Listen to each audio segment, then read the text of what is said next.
Hey everyone, thanks for tuning in to my channel. Again, I know I don't produce a whole lot of content nowadays, but I did want to bring to you my dungeon tank build. It's a super fun build, can be used in lots of different situations, including trials if you really wanted to. You just change up the monster set according to what the group wants. But yeah, so this is going to be my dungeon tank build for the Lost Depths patch. Let's get this on here. Okay. So, take a look at the gear. So we're running the Master's Perfected sword and shield. You can run the non-perfected. It just you miss that second two-piece bonus, which adds 3% healing taken. Super nice for high damage situations. 3% doesn't sound like a lot, but it all adds up and it does help quite a bit, especially with this. Now, with this, when you deal damage with Puncture, which is a sword and shield ability, you should have Puncture on your bar. It is the tank taunt, or the premier one. The morph of that depends on your group comp.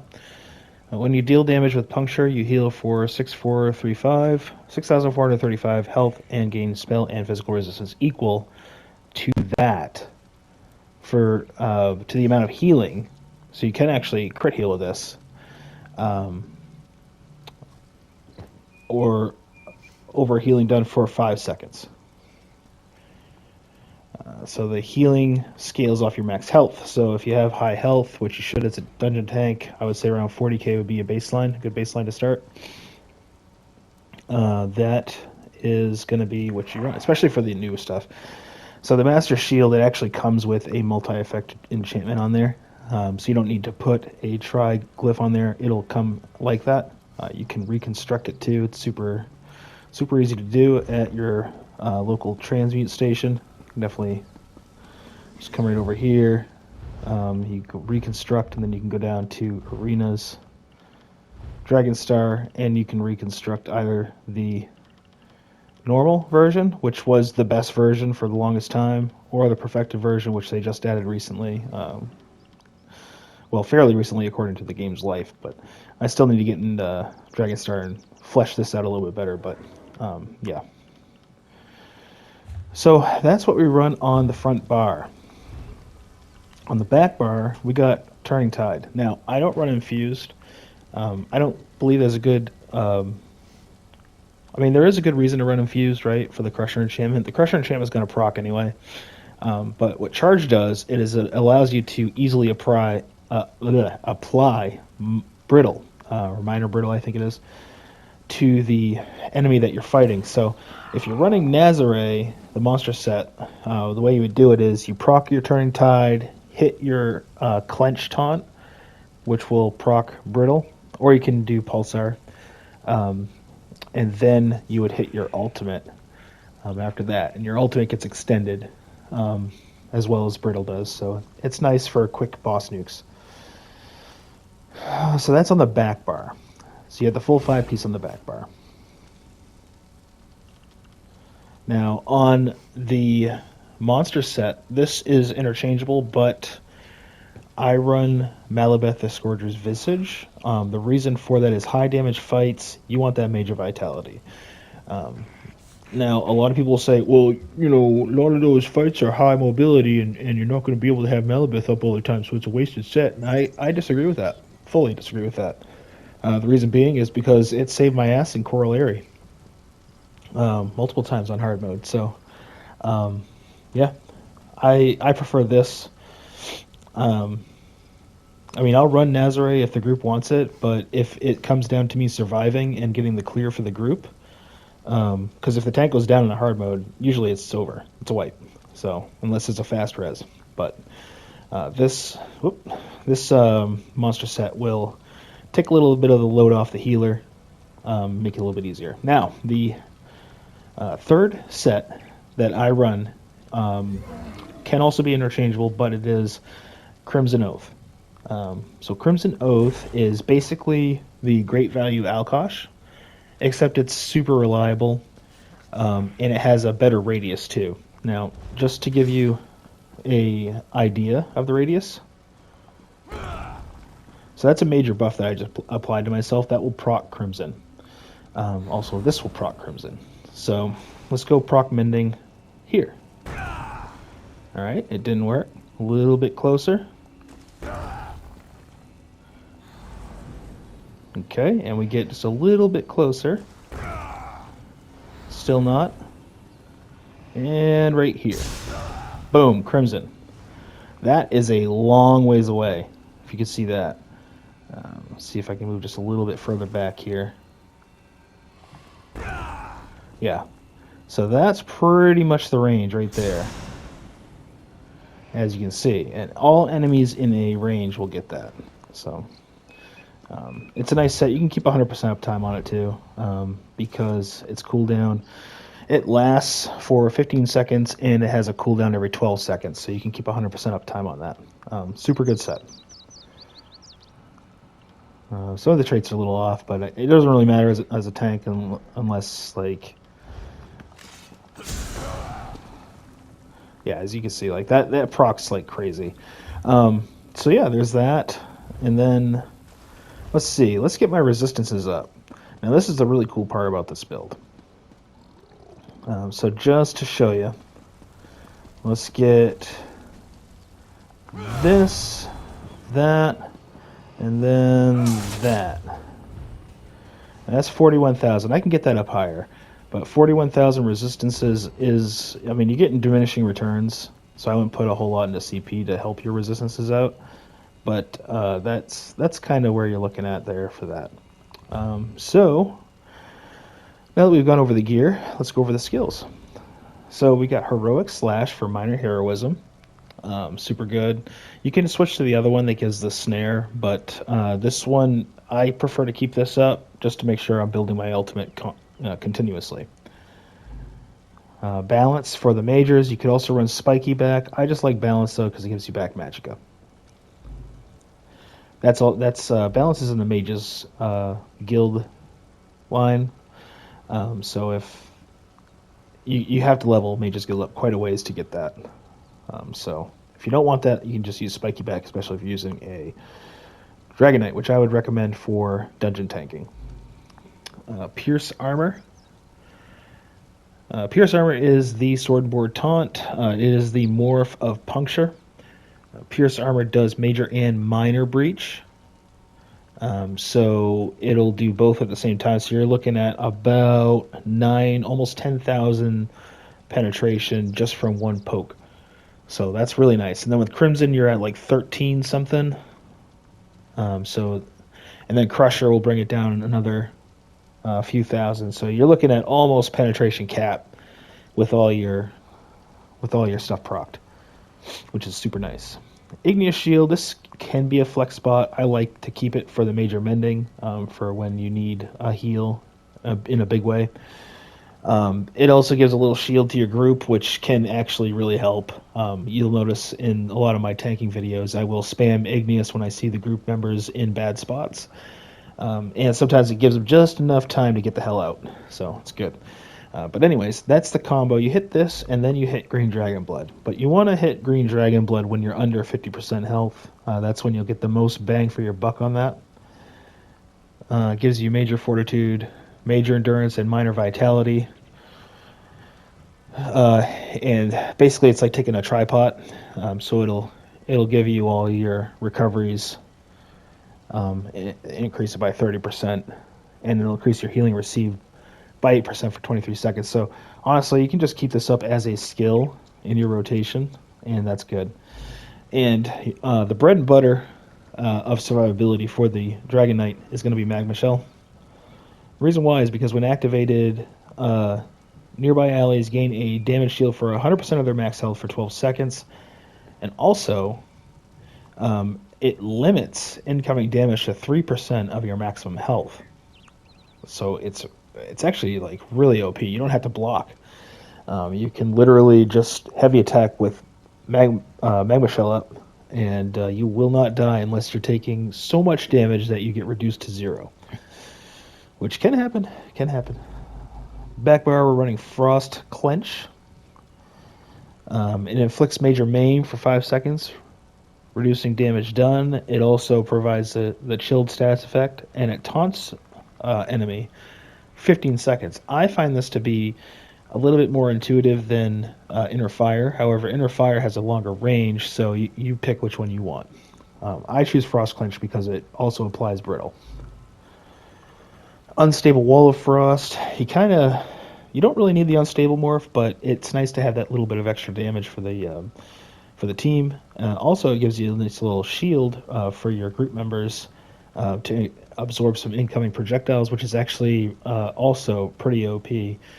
Because you can cast this, you can cast Balance on your front bar, go back to your back bar, cast this again. You can just keep the shield up indefinitely, hoping your DPS kill whatever is trying to kill them. Cinderstorm, this slows enemies down by a lot, but it also heals you. It's a really nice ability. Just keep that down on your feet in a high damage situation. Use your Major Mending, keep that up. Yeah, it's super nice, super nice. And then we have Vigor. Vigor now, it heals you for a lot. This is getting nerfed next patch, so I'll probably switch to the AoE one. But it gives you Minor Resolve, which is super nice. It actually buffed your resistances this patch, which is great. And then we have Chains. Chains, you kind of have to have Chains on a tank, for ad control, keeping things in. They don't soft tone anymore. That hasn't been a thing for a while, so that kind of sucks. Honestly, it's a terrible decision on developers' part to remove that soft taunt. But whatever. We adapt. We survive. We conquer. Basically, you just need to chain them in fast, then taunt them fast. Or opposite, you can range taunt them. With this, the immobilize does not make it so you can't chain them in, so you just put them in place, then you chain them in after you taunt them. So that can work too. And then our ultimate on the back bar is going to be Aggressive Warhorn. This is kind of nice if you feel like your group needs that extra push and they don't need the survivability of Magma Shell or the shield or barrier or anything like that, then you're casting Warhorn. But yeah, that's pretty much my setup there for the dungeon tank. Now let's go into the champion points. So we will do green first. Obviously, if you're in a dungeon, you're going to want Treasure Hunter, obviously.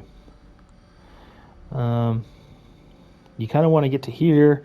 I like to reduce the cost of Way Shrine. Why not? Fall damage is good to mitigate Soul Reservoir, of course, because we do a lot of rezzing.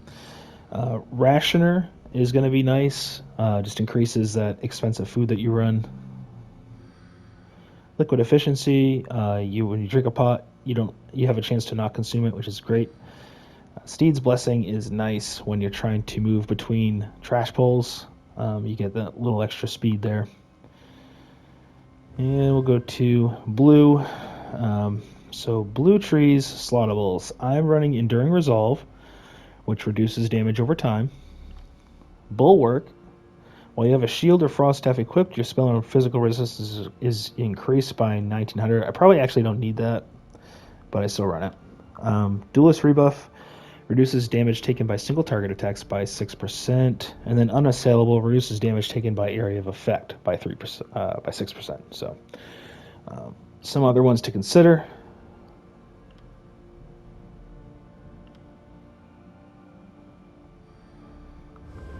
And then the red tree. The red tree is kind of an interesting one. Now, we run Celerity for the extra movement speed. We also run Spirit Mastery for fast reses. On guard, while under the effects of crowd control, immunity increases the amount of damage you block by 2%. So if you break free, that type of thing, if your boss makes you break free, then you get an extra 10% block mitigation, which is actually super nice. Expert Evasion. This is great ability. Between this one is Slippery. I would definitely run, this is your flex. I would run either this one or Slippery, depending on your situation. But the roll dodge being free is nice every 30 seconds. Some options to consider. Shield Master. Bastion, Bracing Anchor, Fortified, Balanced Vitality. Okay. We are running the Atronach here. Some other options to consider are going to be the Steed Mundus, which is really nice. You could also run, I think it's the Lady does physical and spell resistance. You could do that. The Lord gives max health. You could do that if you wanted to, if you feel like you don't have enough health. Yeah, I mean, I wouldn't deviate too far from those, to be honest. There's probably other ones that people run, but I kind of stick with the Steed and the Atronach. Those are the two major ones I stick with. For food, we run Bewitched Sugar Skulls. That's just because it's the number one best tri-stat food available for tanks. So that is what we run. Now for race, I am a Nord. I'm also a Dragon Knight. And that is pretty much it for this build here. But yeah, you could definitely switch in and out of different builds for this, but this is what I recommend. Turning Tide back bar with Crimson on the body, and the Master Sword and Shield front bar with monster set of your choice. Now, some options to consider for monster sets. You could run Arch Druid, which with Turning Tide can actually give you a 100% uptime, but you have to be able to do a heavy attack, which sometimes can be tough. But it can give you almost 100%, well, basically 100% uptime on major vulnerability. So as soon as Turning Tide expires, or when it's about to expire, you just heavy attack, and this will apply major vulnerability one more time while Turning Tide is cooling down, and then you can just alternate between that. Earthcore, a nice self-heal. It also cleanses you a little bit. I don't really recommend Lady Thorn. It's not really super needed. Its major main reduces damage done by 10% by enemies, but you have to use something that consumes health, and that's basically Balance or Blood Altar or something like that. Lord Warden for stack fights, like fights where the DPS and healer are inside of the Lord Warden bubble. It's good. Magma Incarnate for certain situations is also good.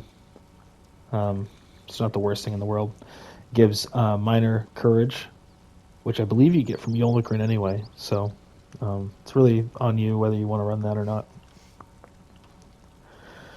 Nazare, really nice for extending the duration of debuffs that you put on the boss.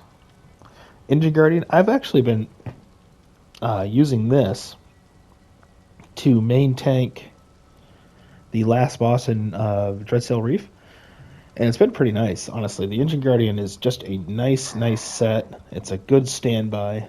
I definitely recommend it. Troll King, really, I mean, we're only using this for VCR. That's it. Tremor Scale is super good if you need that extra penetration. If your group is running medium armor, Tremor Scale is going to be the set to run. We have Incratus. Incratus is also good. To make this work, though, you can make it work with chains. Your chains do fire damage. You can make it work with your Magma Shell. That will also do fire damage. Or you can just, in your flex spot, you can slot Engulfing Flames, and that'll also proc Incratus. So that's pretty much it.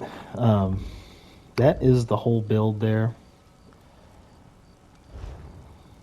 I hope that this helps. I hope this helps get you and your group through some harder content.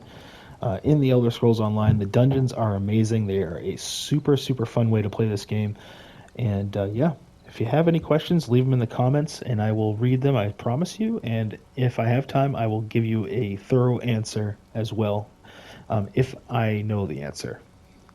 All right, well, thank you so much for watching and take care.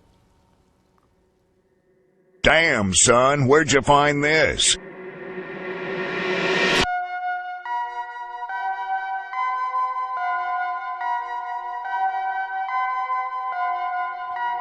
Hey, what's up, guys? It's Scares here, and if you guys don't know, I actually like to smoke crack on weekends. Yeah, I got too much on my plate. Yeah, I got too much in my bank. Yeah.